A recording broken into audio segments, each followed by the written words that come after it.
Good afternoon, everyone. This is Bill Sack, Director of Legal Operations with the Second Amendment Foundation. This is the SAF Weekly Recap for the week ending February 13th. Happy belated President's Day and Valentine's Day, and rest in power to the great Robert Duvall. Let's talk about what we were up to last week. Folks, we are thrilled that you are joining us here to watch the video version of the SAF Weekly Recap. As an early adopter of the SAF Weekly Recap in YouTube format, you are amongst the best and the brightest, the most die-hard of SAF supporters, and we need your support now more than ever. As you are all well aware, we're involved in over 50 pieces of active litigation all over the country fighting gun control. We are cocked, locked, and ready to file new lawsuits should some of the gun control bills that are percolating through the various legislatures around the country this legislative session pass. We have 5 cases pending certiorari in the Supreme Court, including the case formerly known as Lara, which we are going to talk about later in this update. Please continue to support Second Amendment Foundation. It is through your generous donations that we are able to make all of this possible. We clearly are not spending it on overhead. I am in my garage. Listen, saf.org/give, become a member, give a one-time donation, give a reoccurring donation.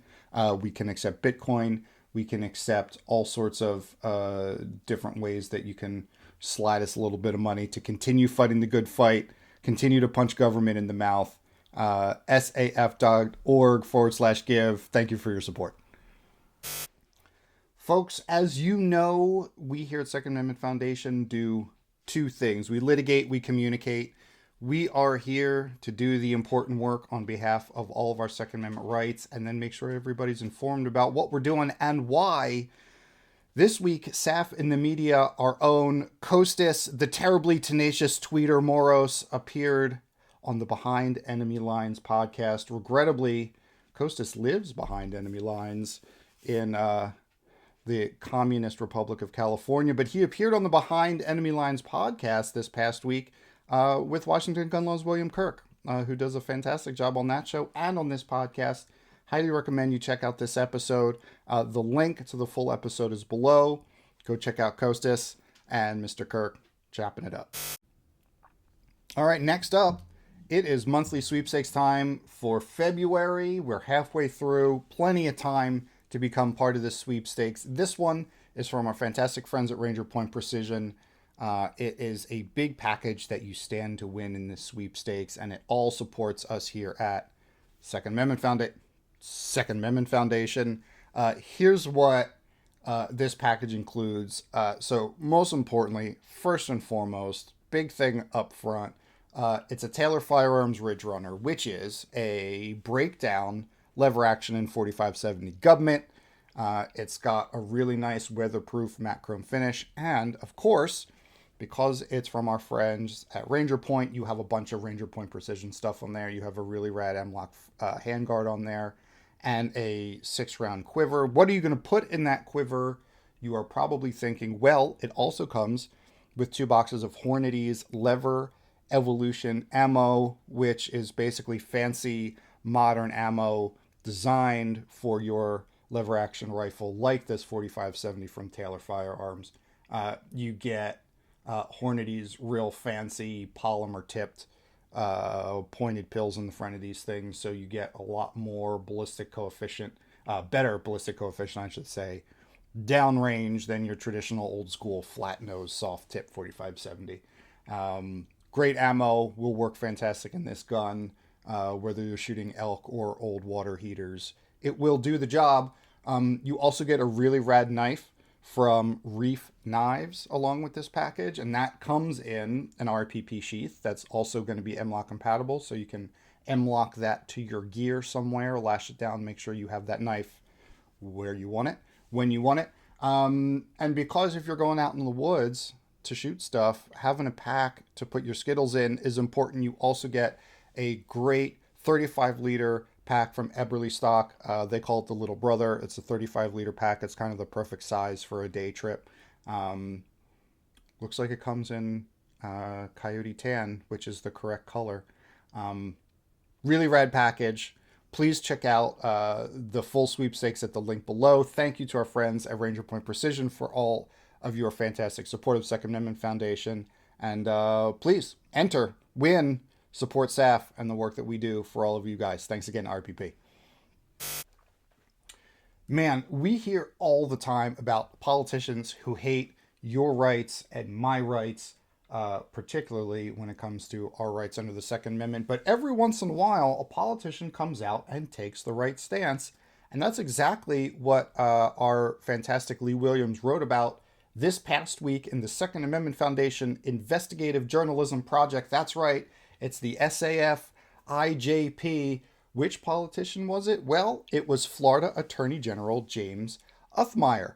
Mr. Uthmeier's office intervened in a Florida appellate court case about an individual under 21 who was being prosecuted for carrying a firearm. Now, the state of the law in Florida at the time that the individual was arrested was such that he had no way of lawfully carrying a firearm, and that violates his Second Amendment rights because, as we all know, and as the landmark Supreme Court Bruin decision confirmed, we all have the right not just to keep arms, but to bear arms, and that means to carry them in public. So Florida has since set up the ability of open carry for individuals that are adults under 21, but at the time of this individual's arrest, there was no such law on the books. So this individual had no way to lawful carry, and Attorney General Uthmeier's office has intervened in this case and opposed the ongoing prosecution of this individual on the grounds that the state of the law was unconstitutional at the time. We, of course, will follow along with this case and provide updates as they come, but you can read the entire story by Mr. Lee Williams and the SAF IJP at the link below. Folks, here at the Second Amendment Foundation Legal Operations Center, that is my converted garage, there are two things on my desk at all times by matter of requirement in my contract. One is my desk blaster, and two is a cup of coffee. What coffee is in my mug, you ask? Blackout coffee.